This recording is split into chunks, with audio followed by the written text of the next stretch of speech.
paraphrase what was appearing in today's Nuisance and Disturber. Sure. So under Obamacare, and that's the way that Civitas will talk about it and continue to talk about it, is that Medicaid expansion is Obamacare expansion. But under Obamacare, part of the Affordable Care Act, in the law as it was written, told states that they would, in fact, be expanding Medicaid and be paying for additional services and Medicaid through an additional population by increasing the eligibility limits on Medicaid. Now, federal courts have since ruled that that is unlawful for the federal government to compel states to expand Medicaid, but states can opt into a Medicaid expansion if they want to. And if they do, under Obamacare, as it's currently written, the federal government will take the full cost, 100% of the expansion costs for the first 3 years, and then there will be a cost-sharing mechanism of the federal government taking on 90% of the cost for the expanded population while the state pays 10%. While 10% doesn't sound like that much, the most recent analysis from Brian Balfour, our executive vice president and senior fiscal policy fellow at Civitas, is that would cost the state about $340 million a year by adding about 500,000 people onto the state Medicaid rolls. So far, 30-something states have opted to expand Medicaid. It has exploded state budgets everywhere it's done. In fact, Virginia just expanded Medicaid last year, year before, and they're already projecting that they're going to have a 150% enrollment increase from what they thought they would have. You know, the other aspect of this, Donald Bryson of the Civitas Institute with us. The other aspect of this, Donald, is that North Carolina has been frustrated with the inability to really budget Medicaid in North Carolina. They've every year we've seen expansions that exceeded the anticipated expenses, and so if you expand the services of Medicaid, then you're basically amplifying this already troubling budgetary problem, are you not? That's right. Medicaid takes up about 20% of the state's budget every year. We had multiple years of $300 million, $400 million cost overruns in Medicaid, which prevented us from funding a lot of different programs, including teacher pay raises, which people get really upset about. But if we finally have Medicaid for the first time in my memory. Medicaid is fiscally solvent in North Carolina. And at the same time that we finally got the spending under control, we are switching to a managed care model instead of an a la carte model under Medicaid. And so while I think that is a good policy move and will end up saving the state money over time, I don't think that it is a wise thing to expand the Medicaid-eligible population by 500,000 people while we're shifting in how we manage Medicaid overall in the state. Well, Donald, one of the arguments will be that North Carolina is not being as concerned and sensitive as other states. Is there, a response to that? Well, we are more concerned with getting people off of poverty rather than ensuring that they stay in poverty by expanding Medicaid. Medicaid costs a lot of money and it provides poor care. That's just the truth of the matter. And it was supposed to be a safety net. It's not supposed to be a thing that people stay on. And some people are in circumstances that they can't help. And, I, of all people, coming from a low-income family, having been born into a teenage pregnancy, I understand that situation more than most people really think they do.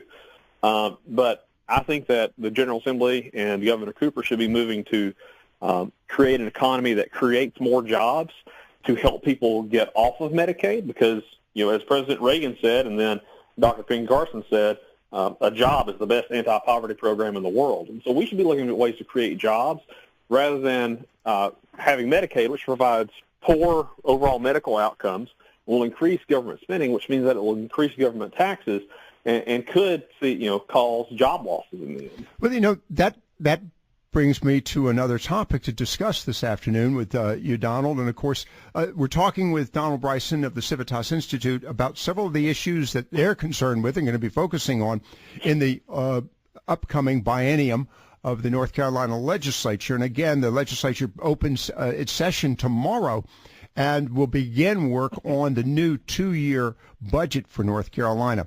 Associated with that, your comment a moment ago about jobs, Donald, is a recent set of surveys and polls and work that you've done that have made Forbes magazine, as a matter of fact, and that's related to North Carolina's economy. How does North Carolina's economy compare to other states? North Carolina's economy is very strong right now. Based on the latest unemployment statistics nationally and statewide, North Carolina's unemployment rate is below the national average, which the national average is already very low. Anything below 5% is considered full employment. The national average is at 3.9%, or the national unemployment rate is 3.9%. North Carolina is at 3.6%, which is absolutely phenomenal. The leading economists in the state from NC State University and the North Carolina Bankers Association are projecting that 2019 will be a year of continued historically low unemployment rates, which is phenomenal. At the same time, the economists at the state's fiscal research division, which project the revenue that is coming into the state, show that we are ahead of revenue projections. We have collected more tax revenue than we thought we would by about $190 million. Right. On top of that, the state government is actually spending less than they thought they would at this point. So we actually have a cash surplus overall of about $400 million only halfway through the fiscal year.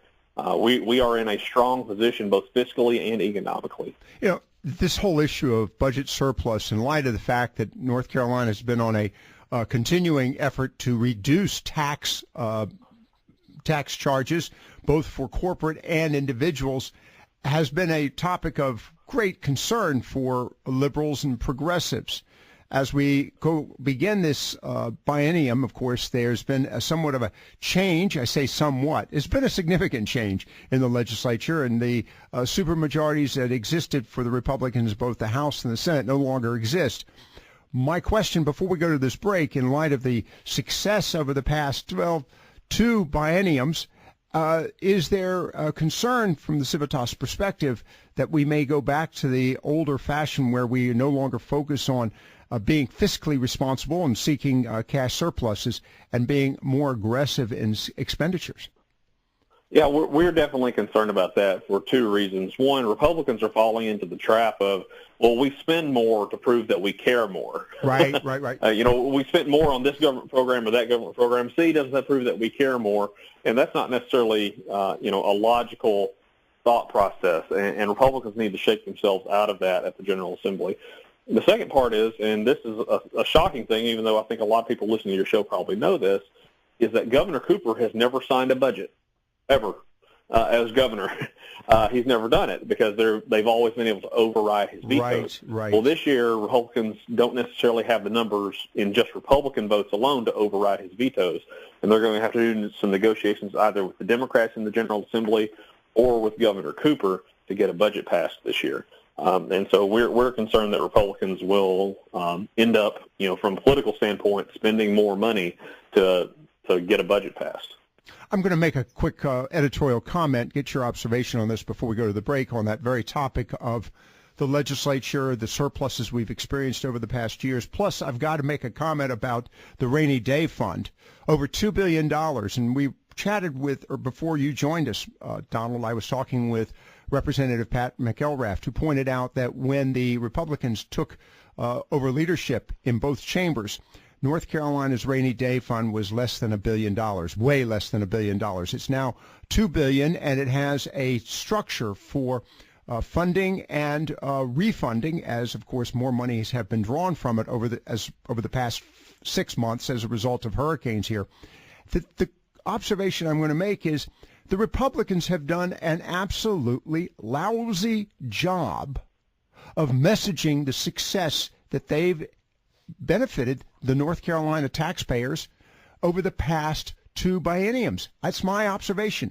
They did a very poor job in explaining the value of the surpluses and particularly the success of the rainy day fund.